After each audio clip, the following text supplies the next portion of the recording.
Hey everyone, and welcome back to the Historians podcast. I'm Des, And I'm Liz. and today we're going to have what I'm calling the palate cleanser episode. One, because it's about something food industry related, but Oh, two, it's a literal palate. but two is that I tend to have my episodes air on the longer side, and the palate cleanser is going to be to help eliminate that.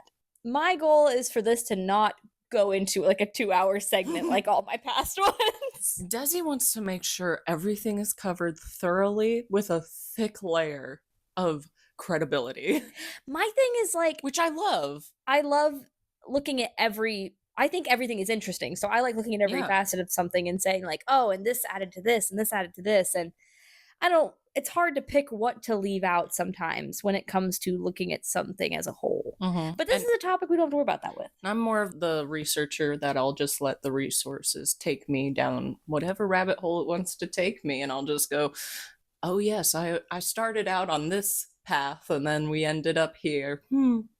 Let's go. On that note, I gave you a prompt, as we always do. Yes. And so your prompt was the 1906 Pure Food and Drug Act. Yeah. Should we tell them my reaction when you sent that prompt? Yes. So Desi sent the prompt, and what was my response? Absolute resplendent excitement and joy. Yeah, because fun fact, junior year of high school, I really found out that I loved history because a teacher told me I would not be good at studying history, and I was bad. Fuck them. Let me tell you. Eat this. What's their name? Just use the first letter. K. Mrs. or Mr.? Mr. Fuck you, Mr. K. Fuck you. Eat this, motherfucker. And yeah, and anyone who's known me definitely knows exactly who this teacher is. Like I miscited a source or like I misformatted a source, and so I think that's why I became so like adamant on my resources. Right, you just learned from a mistake. You were But human. also, how is that not the most history lovers way of going into history? I'm so petty. I'm gonna show you. And now I'm more educated than him. I'm more accredited than him. So I am on a high horse. But anyways, that was also the year we read The Jungle. Oh my gosh. Yes. Okay, for those of you who don't know, The Jungle was crucial in essentially influencing this act to be passed. It was culturally... By Upton Sinclair. The Jungle by Upton Sinclair. Yes, it was culturally groundbreaking because it also worked on journalism for muckraking. Yep. And it brought eyes into the factories of the meat packers. Upton Sinclair was wonderful at interviewing and researching those workers, and that is how he was able to portray it. So, and people were like, absolutely not, that's not happening in those factories. They certainly was. They sent investigators in and they were like, actually it's even worse. A lot of condiments were created before this act for the purpose of covering up the flavors of meats that have been a little bit past their date. Think of that next time you eat ketchup. Yeah. Or ketchup. But the thing that has always stuck out to me about The Jungle, my sister read it first when she was a junior, and I remember her talking about a scene where they were trying to warm somebody's ears and the ear fell off in their hand. Oopsies. And I was like, what? Because I'm 5 years younger than my sister. And then I go on and I'm reading this and I'm like, when do we get to the ear part? And then once we got to the ear part, I was like, it's even worse than she said. Oh, the horror. And then I was like, and then I finished that book and I was pissed. So then I looked into history around this time because it was so interesting. And so it was passed by Roosevelt. I honestly thought that The Jungle... Theodore Roosevelt. Oh, yes. Just to clarify, there's too many of them. Teddy. I thought that The Jungle came out in like the 1910s, not 1906. Right. And so, yeah, it was passed by Roosevelt. It prohibited the sale of misbranded or adulterated food. There were chemists and scientists who backed this bill. and they were also called the Poison Squad. Oh, I love that. Come on. You gotta. Sick.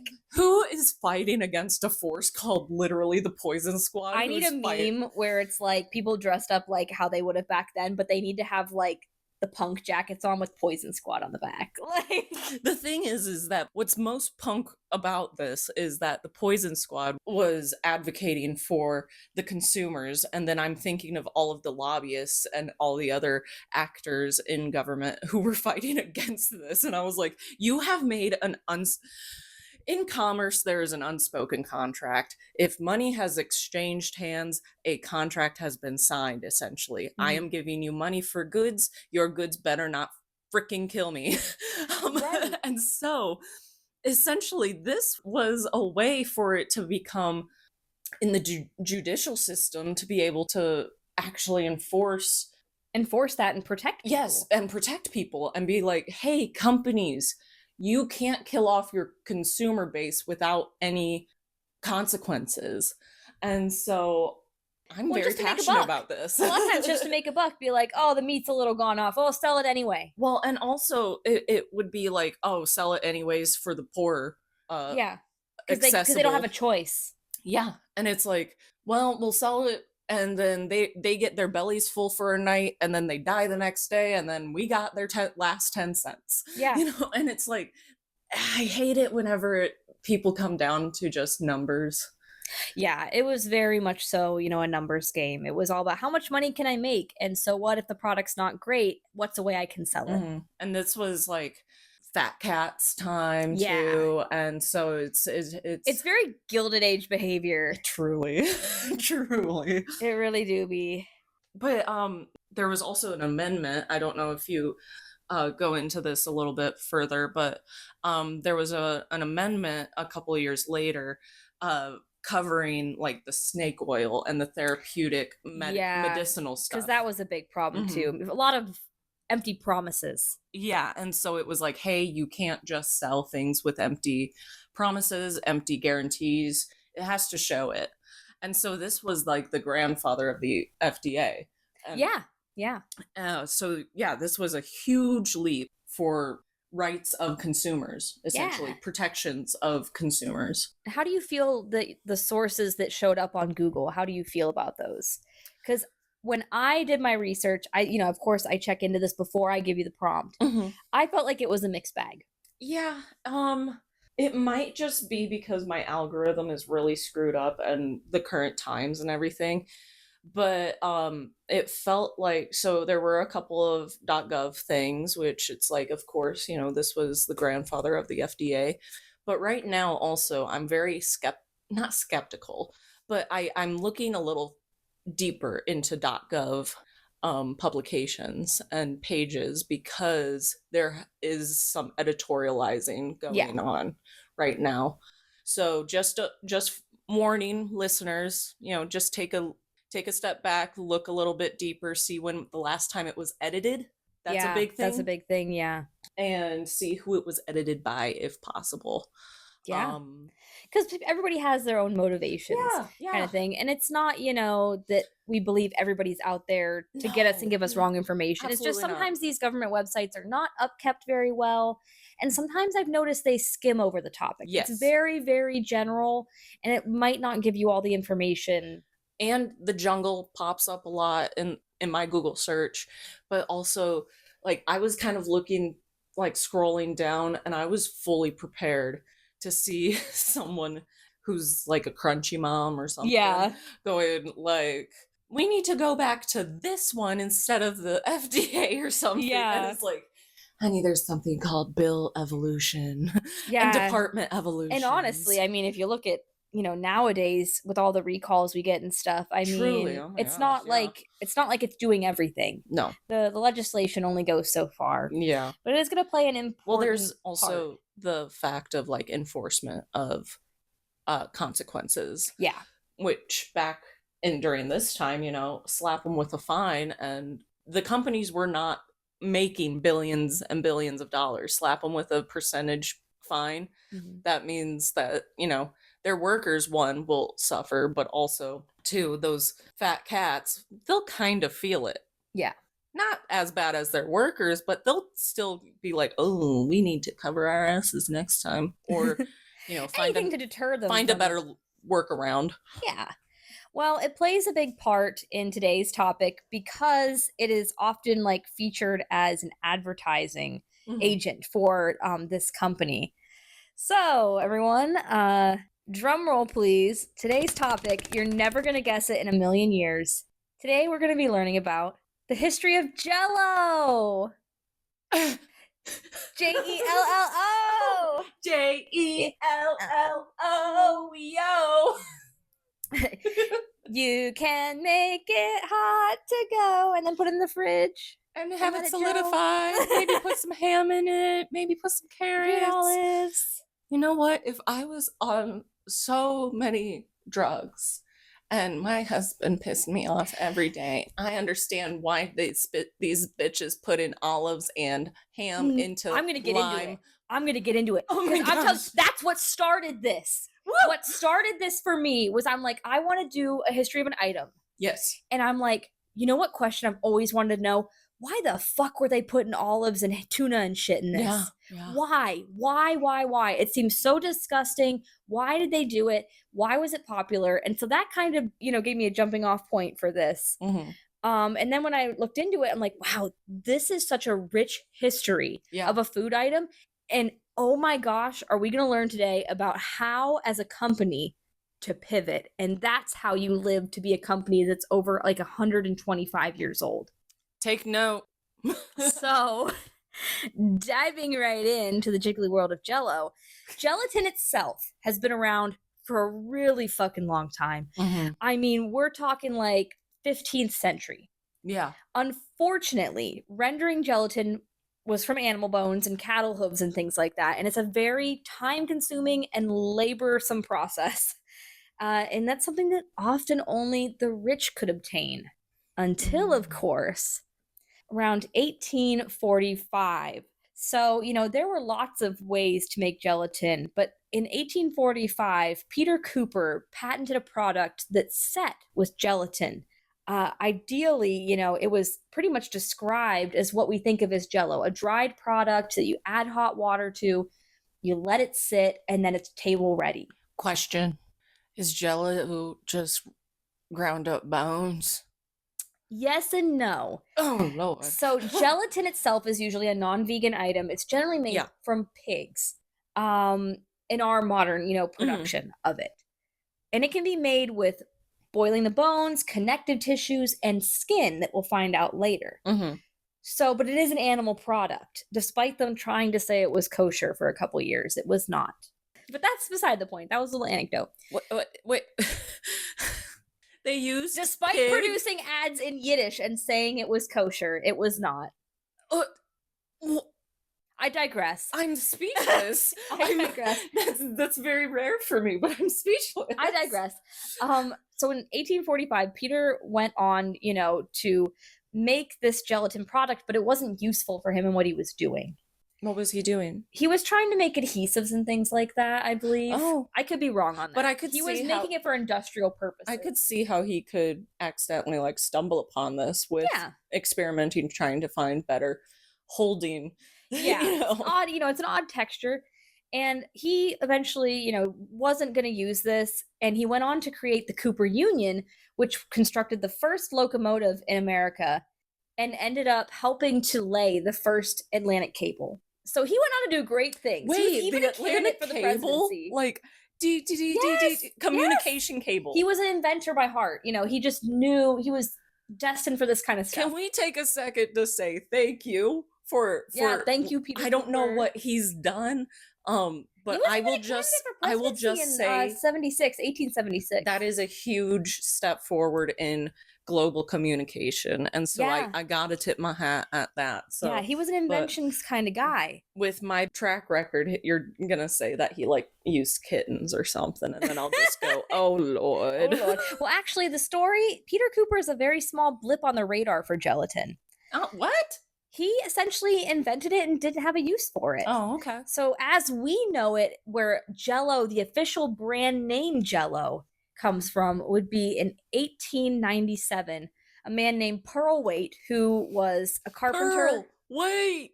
Truly. Wait for me, girl. Wait for me. He was a carpenter in Leroy, New York, and he was trying to develop a cough syrup / laxative. There are multiple accounts on this, but he was trying to make a pharmaceutical out of these. More like a fartaceutical. Truly. He was experimenting with fruit and this gelatin. And this was common in pharmaceuticals at the time. While Peter Cooper didn't have a use for it, gelatin itself was still a useful product, and it was used in pharmaceuticals to hold things together and make different lozenges. Yeah.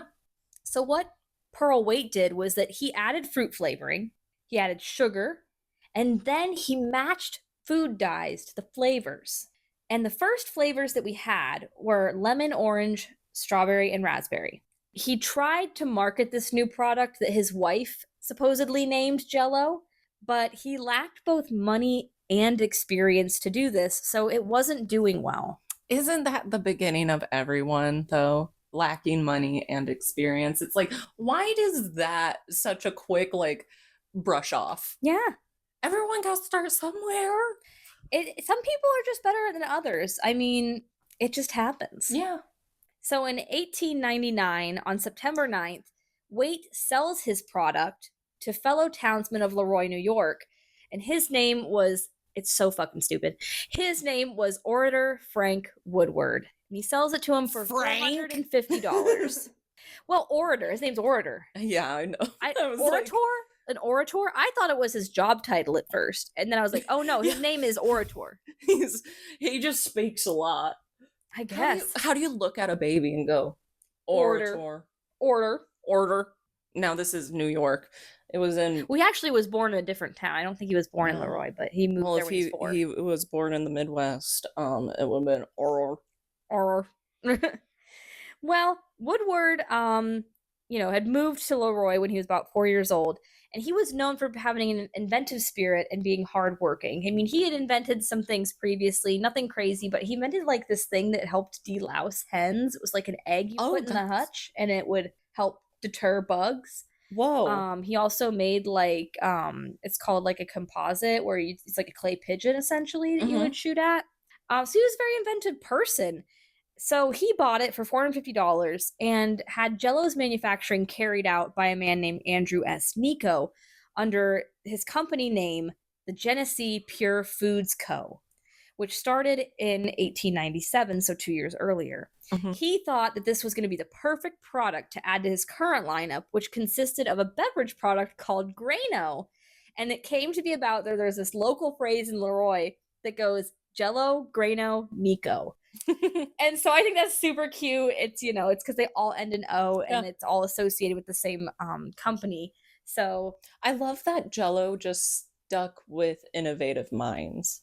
Where it's like people who saw a future for it. Yeah, and it's like, no, there are uses for this product. It's just having time to It was difficult in the beginning. Yeah. So even for Woodward, Jell-O was not an instant hit. Sales were slow, even though Grano was performing steadily. And where's Grano now, though? Yeah, where is she? I don't see Grano paying the bills. Slow and steady wins the race. But there was this rumor, apparently, that when it was having this rough patch, that he had tried to sell the brand to Nico for $35. And Nico said no. Well, I think at this point, it's literally associated with him. Jell-O, Grano, Nico. Because he was manufacturing it, I know. Everybody knew everybody, but... You name something after me, or it has an association with me, and you say, hey, here's this for $300. But also, if it was a dud, why would you want to buy it? Because $35 back then was a lot of money. It's called having lore. It's called having a good story. People back then wanted food on the table. I don't think they wanted lore. That's true. But keep in mind, too, at this point, there was also competition for Jell-O. Oh, really? Yeah. So there were other gelatin products. We had Knox that came out in 1889. Plymouth Rock gelatin also came out in 1889. And was it disappointing just like the real Plymouth Rock? I think so, yes. They only had 2 flavors. Well, they only had 2 colors, 1 flavor. So it was a phosphorus jelly. So it had a tanginess to it, like a fruit. And it came in clear and pink for festivity. What type should I make today? I don't know. We have company coming over. You gotta make the pink phosphorus jelly. Well, I mean, yeah, it's the pink phosphorus for company, but I mean, Joanne's mother just passed, so I feel like it's more of a clear phosphorus. Yeah. You know, you gotta think about what's socially acceptable, Philip. Right. Hartley's came out as well in 1884. And then there was even another company called Brangelin or Brangelin that had very similar advertising where it was a delicious answer to wholesome dessert in 2 minutes. Did they put bran in there? No. Okay. It was just, a quick dessert. Oh, okay. But anyways, the person who actually owned Brangelin ended up eventually creating the Tootsie Roll. So that's cool in itself. You know what? That makes me concerned, though, because my head just went Brangelin. So it's like bran gelatin. My association, and then I would have to research this to see whether or not my theory and hypothesis is correct. But the inside of a Tootsie Roll, sure, it's chocolate, but it's kind of like, it's resiny.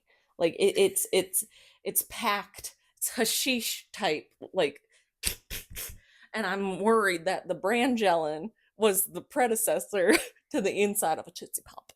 Oh no, trust me, there is nothing of any fibrous value in a Tootsie Roll.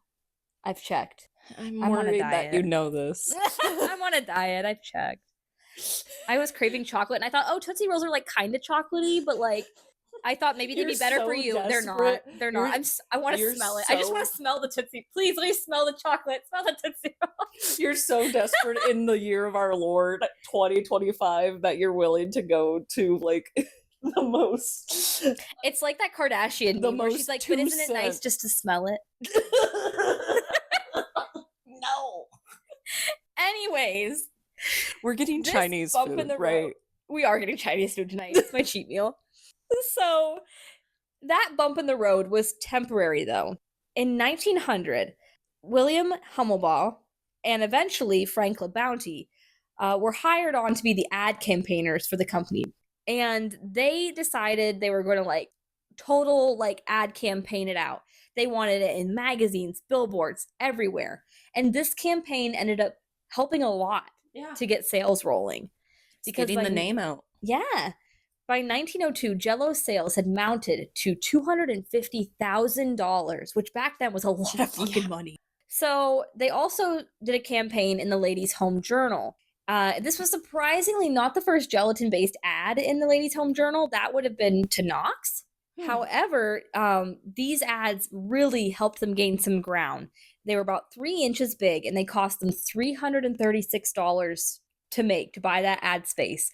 And they said as their tagline that Jell-O was America's most famous dessert.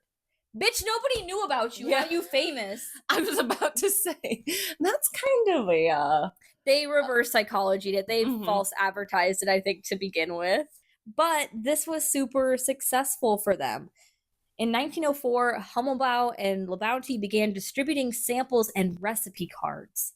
And the recipe cards. Yes, these cookbooks would become their signature advertising.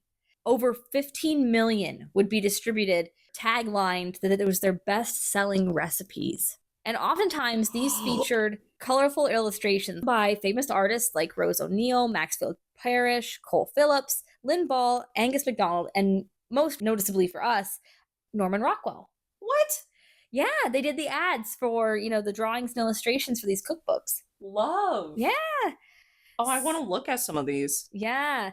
They were not the first to even do this, though. Knox also beat them to this. And they came out with a book in 1896 called Dainty Desserts for Dainty People. I'm sorry. I just can't eat that dessert. It's not dainty enough. People are fucking starving, and you want a dainty dessert? Get fucking real. That's what I say anytime that you're like, in my head, that's what I say anytime that you're like, I don't know, I can't eat that many. Baby, people are starving. Eat this sugar-riddled ho-ho, come on, join me. Listen, my body type is that joke you keep saying where it's oh, my daughters, don't worry, if the ox goes lame, you can take up the yoke. Okay, I'm preparing for winter the at all women in my times. family are so broad that we have to have been genetically modified and just selective breeding just so.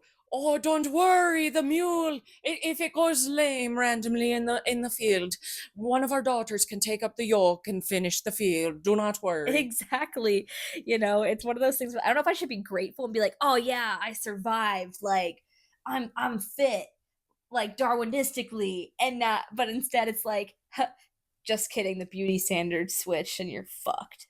Like, Yeah, I mean, back in Elizabethan times, we would have been. I would have been a sexy. I mean, I We would have am a been sexy bitch, but I would have muses. been like the it girl. When my college friend, I had just come back into my dorm room from like taking a shower, and all of my friends were in there already because my friends also lived there.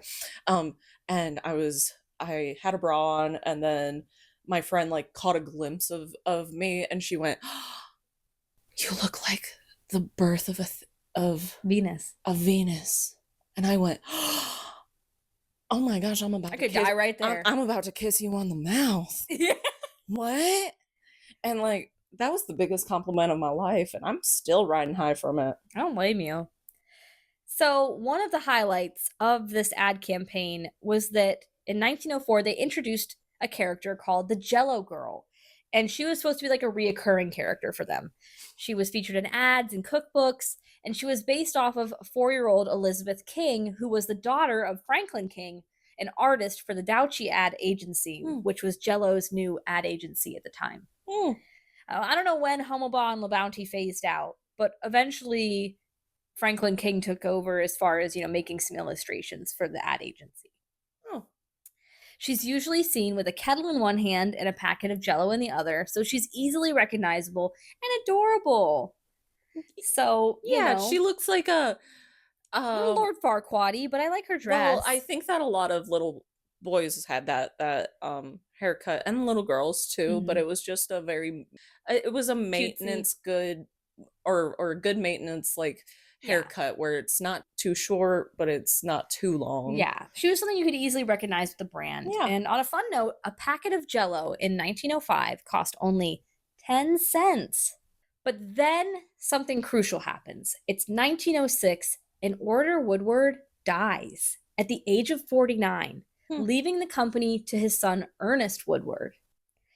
And this was not great timing, in my opinion, because this would have been a crucial time for Jell-O and its manufacturing, because in 1906, the Pure Food and Drugs Act was passed. It was signed on June 30th by Theodore Roosevelt, and it stated, as you'd said, that food and drugs could not have any unnecessary fillers, any signs of decomposition, and they could not conceal defects or decomposition. And it took about 27 years of lead up to get this passed. It was heavily relied on journalism and things like Upton Sinclair's The Jungle.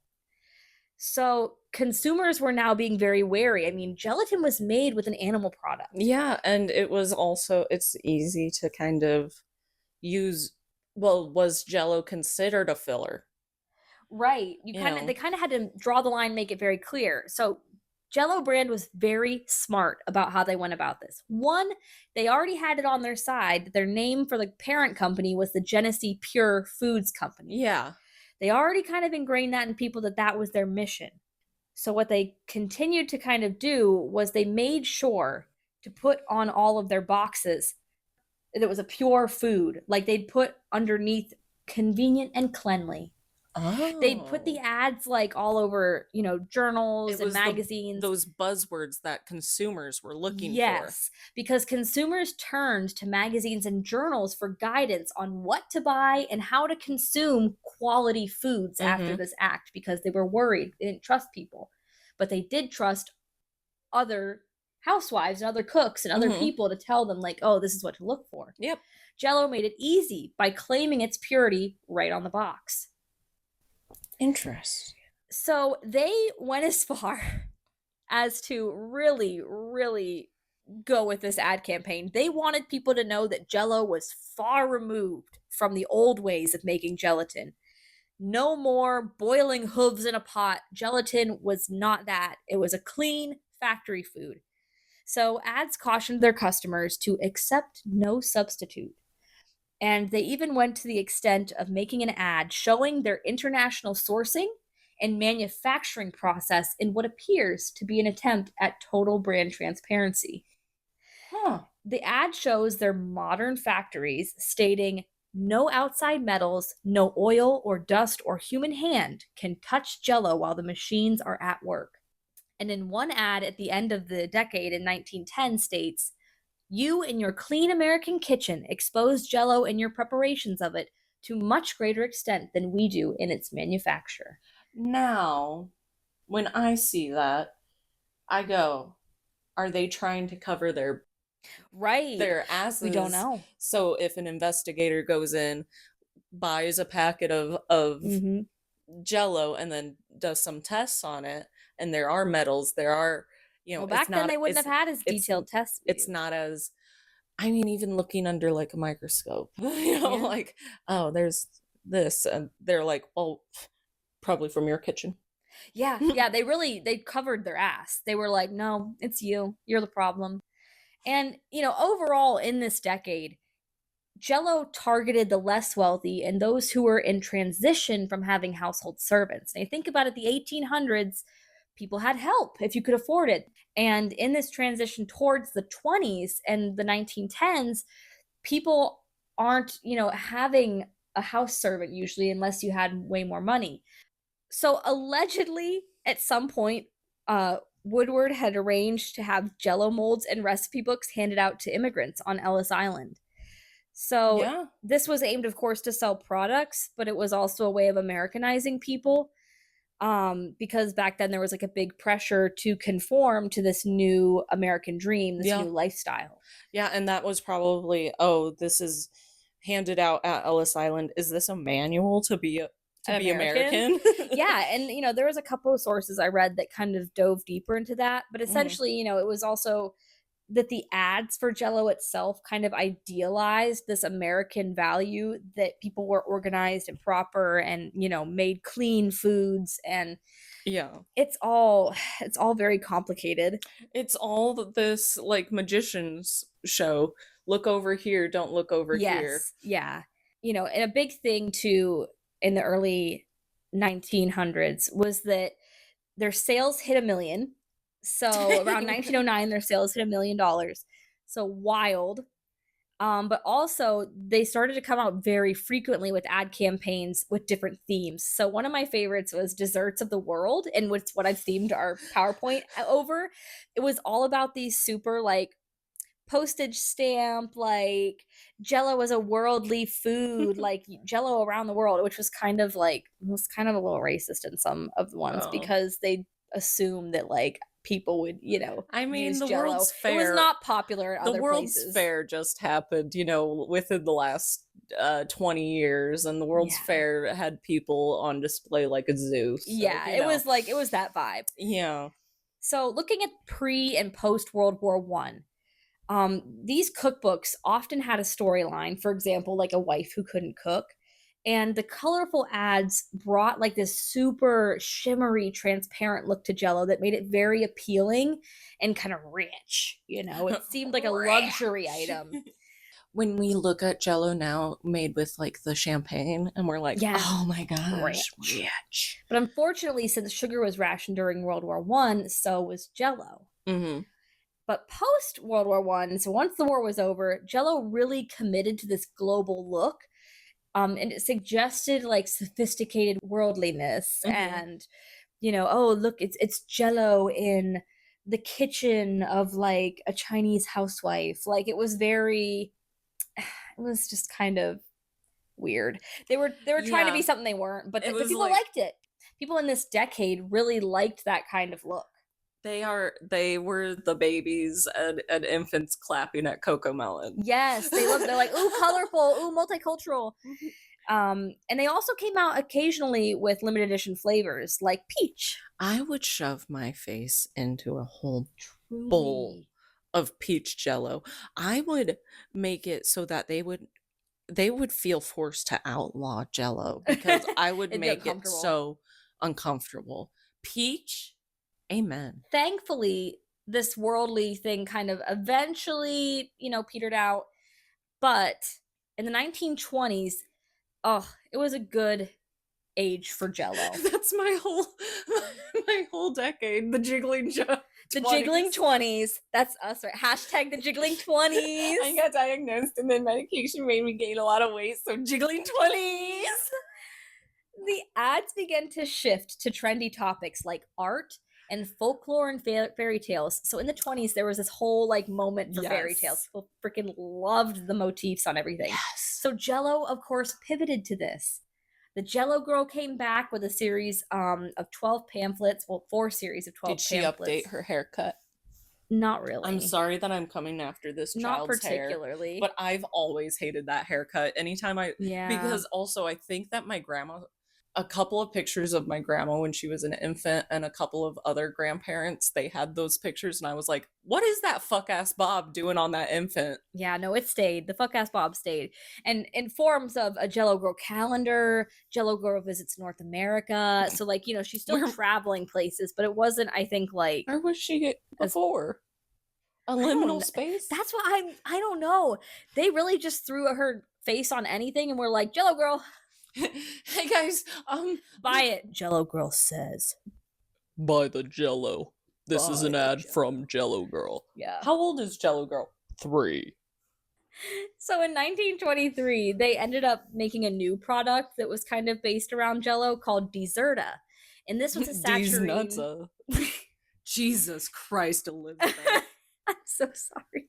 I'm so sorry. What the hell just came out of my mouth? We can't control ourselves today. We're a little unhinged. I'm so sorry. So it was a saturine weight loss gelatin. So it was the precursor to sugar-free Jell-O. And it was originally owned by another group, but the Genesee Pure Foods Company bought it out either from their name or they just bought the whole concept. And it stayed around till the 80s. Now, though, despite this diet version of Jell-O itself and Deserta were not necessarily seen as a health food at this time.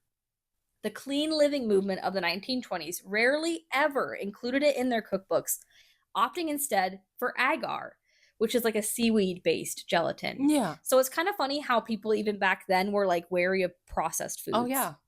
If it didn't come from the forest, and if a machine who I do not know and was not birthed by a mother made this, I don't trust it. Well, and it was interesting looking this up because I was sure that I was going to find that like Jell-O was like a health food because we consider it like to not have much to it these days. Yeah, and I mean it's not great for you, but it's not like it's a light food. I mean, and it's like, oh, what's one of the main things? Sugar, but like you can cut back on the sugar, yeah, or whatever. Yeah, there's sugar-free versions, and there was a sugar-free version then, but it still was not considered like a health food. Moving on from that, though, at the end of 1923, in November 5th, the Jell-O Company, Inc. actually organized and took over the Genesee Pure Foods Company. With no change to the management or control of the company, this was done specifically to prevent Jell-O from becoming a common noun, which it kind of is today. Yes. A common noun is like, oh, get me that Kleenex. Well, Kleenex is the Band-Aid. brand. Yeah.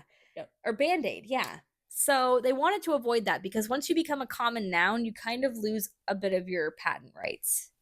So they wanted to avoid that. I mean, it's like, oh, you want to become a household name, but also you... Not to the point where you're buying Knox and calling it Jell-O. So by 1925, they were capable of producing in their factories 54,000 packets of Jell-O a day. Nice. And they were in 90% of grocery stores. So this is huge for them. Think back, just a couple of years before they were struggling. And now they have this huge boom in the 20s of like, being able to produce this much. Mm-hmm. Now, it didn't stay just Jell-O Company Inc. for long because at the end of 1925, they sold to Postum Cereal Co., making it the first subsidiary of a merger that would eventually become the General Foods Co. So we know General Foods. Yep. It's around today. And Post, is that like post or? Yeah. Yep. So by the 1930s, it was time to pivot again. They advertised themselves as an economical item that could transform your leftovers. Well, you got to think about it, what was happening during this time. Well, and that's the point. Mm-hmm. They had their fingers on the pulse of American economy and attitude. Mm-hmm. So 1933, some of their featured ads of this decade would be people like Mrs. Dewey, who shows the image of being an ideal mother. And, this slowly becomes an icon of this maternal domesticity that surrounds Jell-O today. Mm-hmm.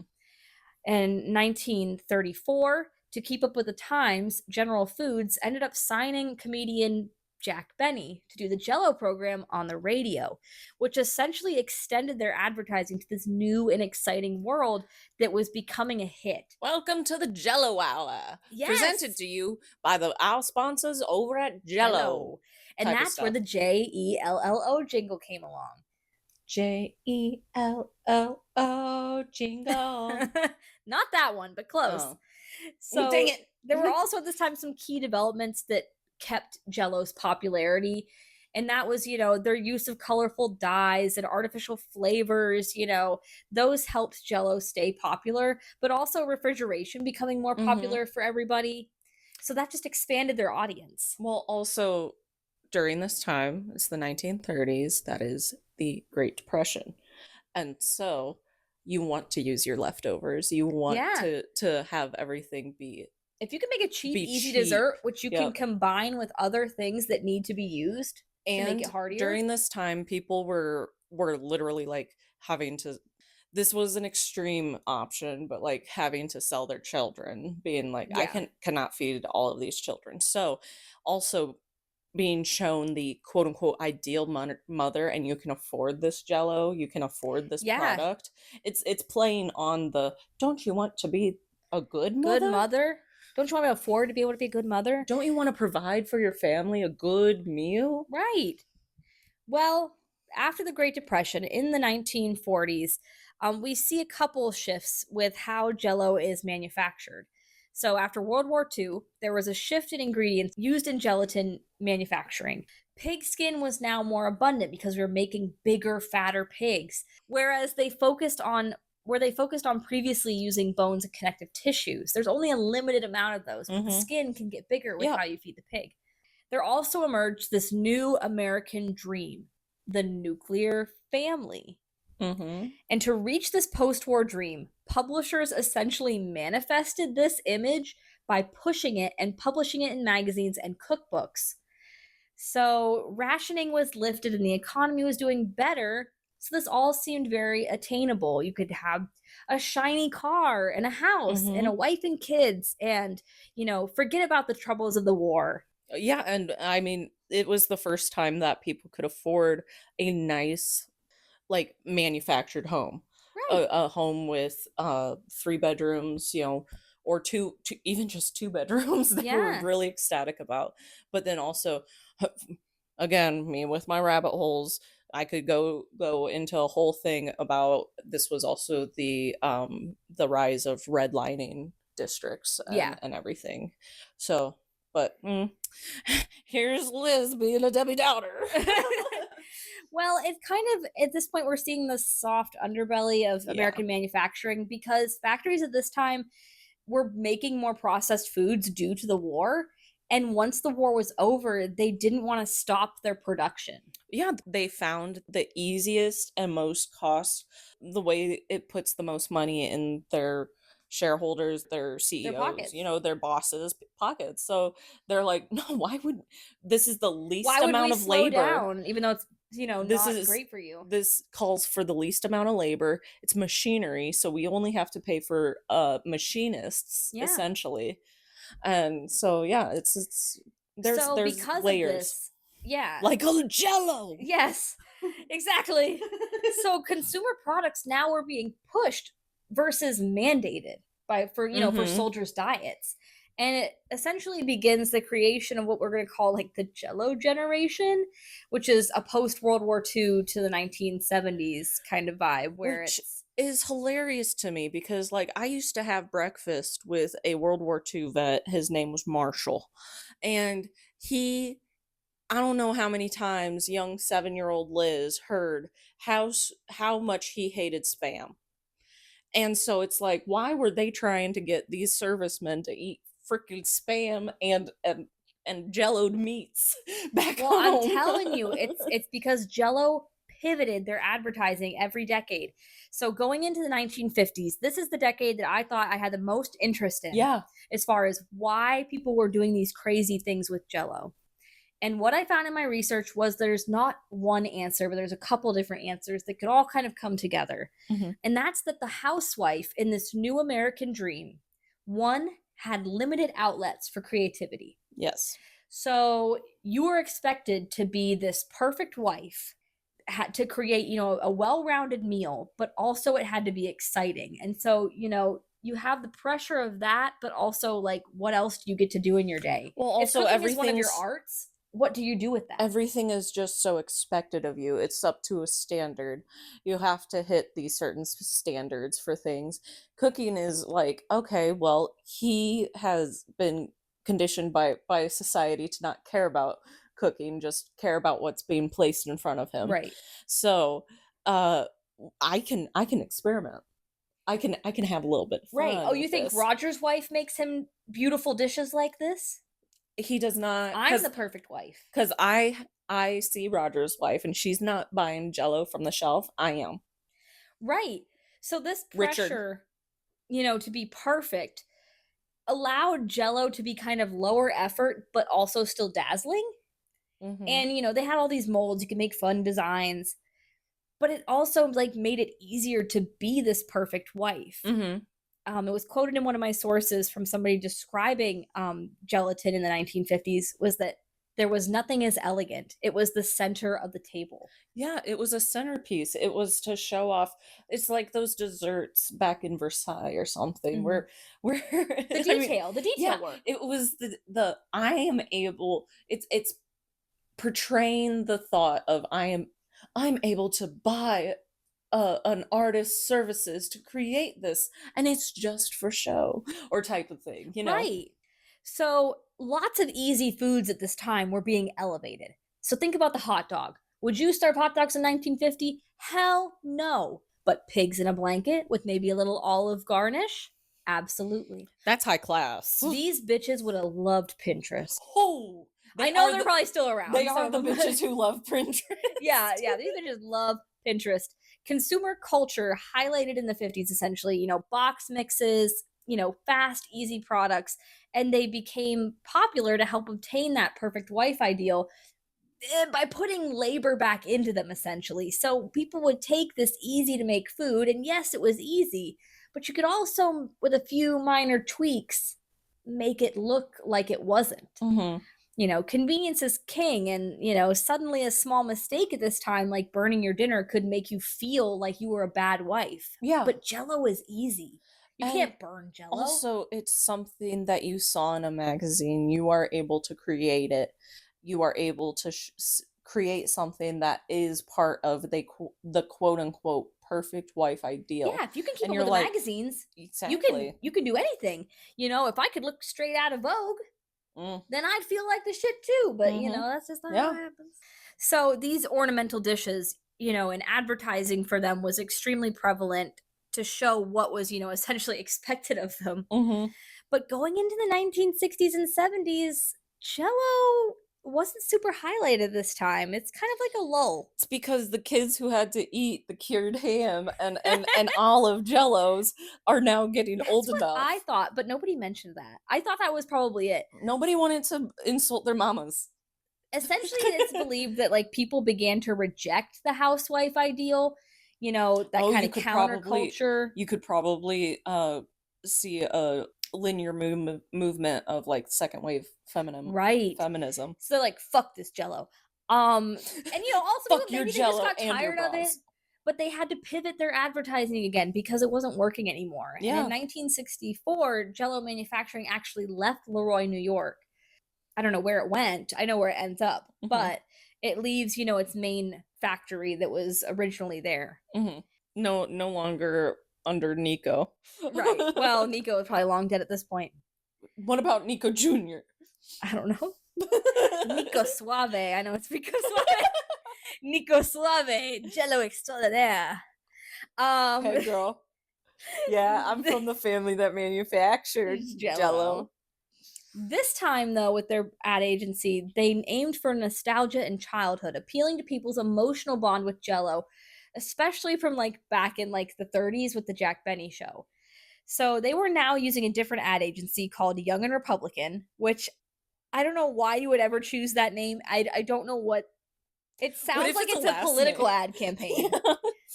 The Young and the Restless. No, the Young and the Republican. They showed Jell-O as something that would bring the family together. And there was a famous ad that I quoted from here that says, "We're not going to have dessert. We're going to have fun." And then they bring out the Jell-O, and it's like really funny. I don't like that. I don't either. It's pandering. They really couldn't get a good grasp at this point in time on their audience. I don't know if it's my defiance or what, but we're not gonna have dessert. Well, you're gonna love the defiance of the 70s. Fun. Because the 70s, it was like super, like, it was not as popular at that point. People were just kind of tired of it. It was seen more as like a children's thing. Mm-hmm.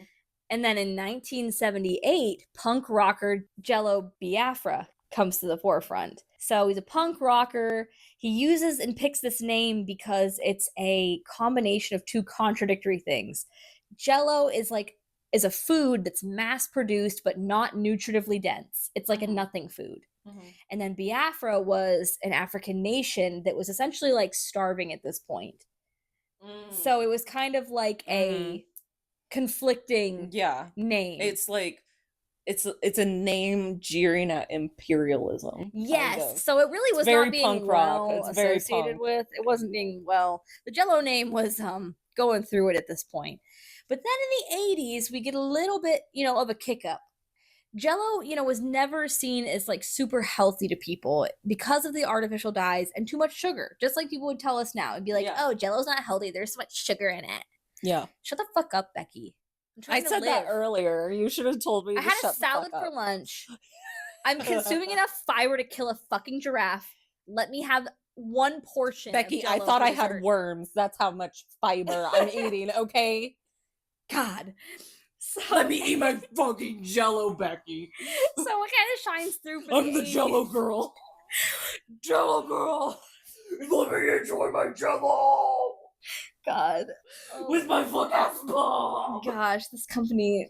If this anyone from Kraft ever hears us talking shit about Jell-O like this. Hey, we love Jell-O. If you want to send us like a care package. I make Jell-O every week for one of my health foods.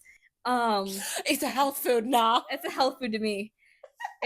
Listen, it's all about macronutrients, okay? I don't care how much fucking sugar it's got in it as long as I've had protein and other fats. So I'm just trying to poop right. They kind of pivot to this kids marketing. They had a merger with General Foods and Kraft in 1989. And Kraft, once this happened, had like two plans of action to revive it. And they were like, first, we're going to update the diet line. We're getting rid of Deserta and we're making it sugar-free Jell-O. One, they couldn't use Saturine anymore. Yeah. But, that was bad for you. It was made of tar. We were like, hey, we like our consumers. We like taking their money over and over and over again. Let's not give them But Deserta was kind of defunct. So they made sugar-free Jell-O instead to fill the void. And they decided to market to children. And it kind of was pigeonholed there anyway. But they started to really play into that. Play into your strengths, dude. Yeah. So they introduced what's called Jell-O Jigglers, which was essentially original Jell-O with half the water, and it was designed to be made into like a sheet for kids to do cutouts with. Oh. So it was supposed to be like a fun activity. Everyone has a pan sheet. Yeah, it was less messy because it was, more solid. And then, of course, there's Bill Cosby and the Puddin' Pop. Bill Cosby, you really fucked with a lot of jokes because of your horrid behavior. I loved Puddin' Pops. I loved it when people would say Puddin' Pops like Bill Cosby. I'm not gonna say it because hell no. But it was one of the funniest things and I enjoyed it. Yeah. And now fuck you, Bill Cosby. Fuck you, Bill Cosby. And Pudding Pops kind of gave it that popularity back, And of course, then there was the emergence of Jell-O shots. That also picked up and helped with the Jell-O's that was a cultural reset for college students. Exactly. So it's getting a stronger foothold in the 80s. And also floating down the river. Yeah. So by 1989, Jell-O had this merger, and then they also had a quote-unquote, one of my sources, a couple of them said, They had over 1,773 recipes published this time. You know what? I kind of believe them, but also during this Believable time, enough. it was very like I can't remember exactly when Reagan was in the. I think Reagan was in this. I feel like that if they were pandering, like they always pander, they should have put out 1,776. Oh yeah, they should have. They should have, and I'm Missed like, you know opportunity. what? Marketing, get with the game. Yeah, young and Republican, where's your patriotism now? Come on, you got to know how to pander. You call yourself Republican? What the hell? Don't even know how to pander right. In the 1990s, they did they really leaned into the kids stuff, and they created what was called the Jell-O belt. So Kraft thought that it could sell more product by promoting it heavily in family-centered communities like Salt Lake City, Utah. So they even had this contest. You got a literal gaggle of children. Feed them Jell-O. Feed them Jell-O. You can make a lot of it with a lot less. Well, in Salt Lake City ended up being declared like the city that consumed the most Jell-O. They had a contest every year. And I think Des Moines, Iowa at one point was one of the big cities. Like, it just kind of depends. That doesn't surprise me. It just kind of depended, you know, it was always like a Midwest to like Mormon community. They kind of targeted them unfairly. But another thing unfairly? No, they knew their markets. Like, that's true. We'll be talking about that in the discussion portion. So Young and Republican Agency all decided to make this new ad campaign to children, and it involved an exciting new character called Agent Double L-O with his canine sidekick Wobbly. This was, of course, a James Bond reference. Yeah. Blatantly. I have an image on our presentation about it. I just thought it super cute. He championed the right to eat Jell-O, particularly when it was taken by bullies or envious siblings, which also, why did the 90s have such a big school bully king? I can't think of a single like 90s movie off the top of my head that doesn't have like a bully in the plot somewhere. Hello, audience. It's me, Liz, and I don't have the energy or strength to go into the cultural subcategories that are the anti-bullying campaign and how how because of that we ended up with a lot of the things that we end up now. But also, Desi is correct. There was some sort of bullying king. There was something going on. And like, I didn't notice it when I was younger, but now I'm like, wait a minute. The fuck was that? You say, why do I like to be pushed a little bit? Hey now. Hey now. Now, today, it's manufactured in Dover, Delaware, and is handled by Kraft/General Foods. They did not move that very far, did they? Not particularly. No. They went New York? No. Delaware. We're moving to the big But looking city. at today, you know, how we think of Jell-O is we don't. I feel like the only time I have seen Jell-O mentioned is in diet recipes. So it wasn't seen as this healthy thing, but now it's seen as like healthy enough that you could meet your macros. At least I'm on that side of TikTok. Well, remember algorithms, but also like when I think of Jell-O, I think of 4th of July. Oh, it's right. It's very summery food for us now. Yes. It's seasonal. Yes, it's seasonal. And I think of the red, white, and blue, and I think of the layered Jell-O. Layered dishes. Anytime that I see the red, white, and blue ones, I go, y'all do realize that that's most of the time that's France. Right? They don't care. And then also like the pretzels. The strawberry pretzel salad, yeah. Yeah, that's amen. So it's very summery to us. It's also exclusively like an American thing. Europeans never really caught on to Jell-O. I don't remember seeing any when we lived in Ireland. No, I think that we had to go to a specialty store. Yeah, but they also did have like what's the gelatin packets though. Yeah, like to make your own, like a Jell-O. Clear, like Knox, like a clear gelatin. Yeah, I don't know.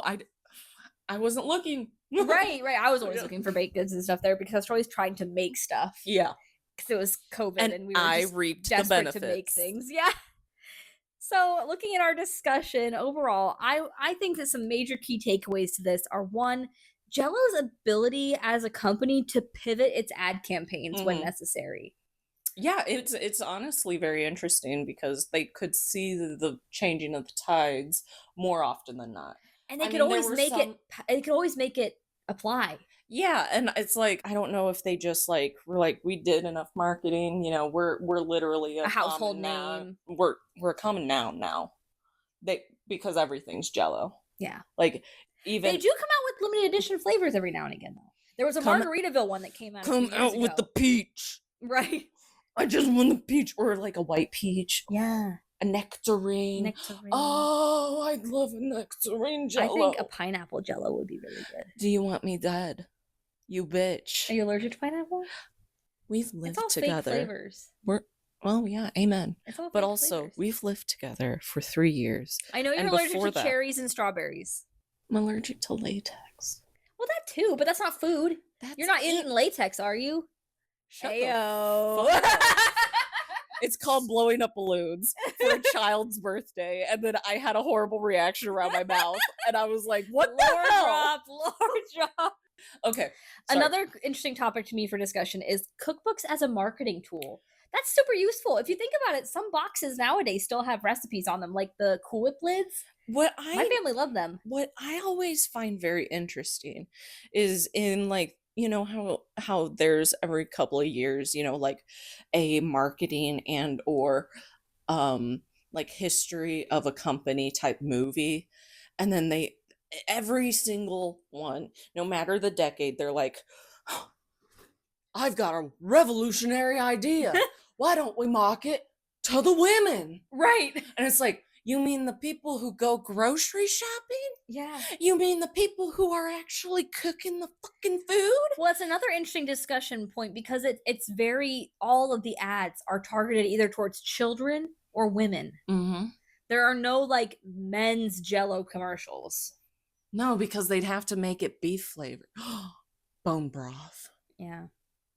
They're fine. That's more They traditional pivoted. gelatin. Yeah. They pivoted in the recent years to bone broth. Yeah. I just uncovered a conspiracy. Yeah, I find it very interesting of cookbooks being a way to market towards women, because also if people were a little tight with money, they weren't buying, you know, a magazine. Yeah, these were free. Yeah. And they said on the back of them, if you know a friend who would like these recipes, send us their address. And we'll send it free. Love that. Yeah. Not gonna lie, I love that. Yeah, they were but also, all about get the word out. But also my evil brain just went, I'm gonna send so many of these for my worst enemy. Yeah. And they're going to get an avalanche of Jell-O catalogs. And I hope that every time that they see a firm gelatin-like deliciousry, pastry, confectionery, they think of me. Amen. Thank you, girl. Poetry. We go so well together. We finish each other's sandwiches. Jesus, not the fucking Frozen. Dude, I just spent so much time with my niece, and I loved it. I've only seen that movie once, and I only watched it 3/4 the way through. But you remembered the sandwiches? I thought it was cute. I like the music. I like Disney music. Desi's more of a millennial than me. I'm a zillennial. I'm older than Desiree. Anyways, back to the educational content.